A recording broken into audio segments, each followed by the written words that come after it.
ఈసారి దేశ పరిపాలన చుక్కని బీజేపీ చేతుల్లో నుంచి కాంగ్రెస్కు వెళ్తుందా? ప్రియాంక గాంధీ అధికారంలోకి వచ్చి మోడీ స్థానంలో కూర్చోబోతున్నారా? అటువంటి భవిష్యత్తు గురించి ఒక గురూజీ మాట్లాడడం చాలా చర్చనీయాంశమైంది. తుముకూరు జిల్లా తిప్పటూరు తాలూకా చెందిన యశ్వంత్ గురూజీ అలాంటి జోస్యం చెప్పారు.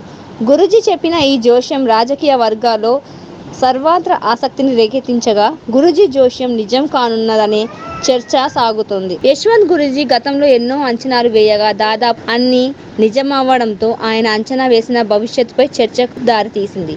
కరోనా మహమ్మారి వస్తుందని, కర్ణాటక, తెలంగాణలో కాంగ్రెస్ అధికారం చేపడుతుందని గురూజీ అంచనాలు నిజమయ్యాయి.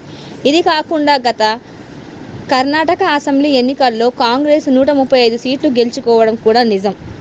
ఈసారి పురుషుడు ముందు ఓ మహిళ దుర్గిలా నిలబడి తనంతట తానుగా అధికారం చేజిక్కించుకుంటుందని జోస్యం చెప్పారు. కాలక్రమం ప్రకారం ప్రియాంక గాంధీకి ప్రధాని యోగం ఉందని, అది రాహుల్ గాంధీకి అందే అవకాశం ఉందని అంటున్నారు.